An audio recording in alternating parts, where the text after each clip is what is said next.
Ödənilməyən cərimənin ilk növbədə məhkumun maaşından tutulması təklifi ilk oxunuşda qəbul edilib. Məsələ Milli Məclisin plenar iclasında müzakirəyə çıxarılıb. Qeyd edilib ki, dəyişikliyə görə məhkum cəriməni müəyyən edilən müddətdə ödəmədikdə cərimə məhkəmənin qərarı ilə məcburi qaydada icraya yönəldilməklə həyata keçirilir. Bu halda cərimə ilk növbədə məhkumun əmək haqqına və ya başqa qazancına yönəldiləcək. Qeyd edək ki, parlamentin plenar iclasında ümumilikdə 10 məsələ müzakirə olunub.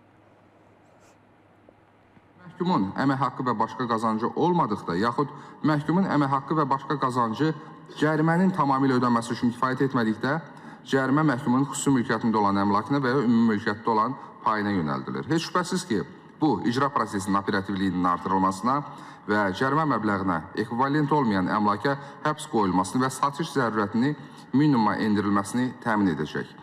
Sonda xüsusi qeyd edim ki, layihədə cərimə dedikdə biz inzibati xətalara görə tənbih nevini yox, yalnız cinayət qanunvericiliyi ilə nəzərdə tutulmuş cəzanı nəzərdə tuturuq.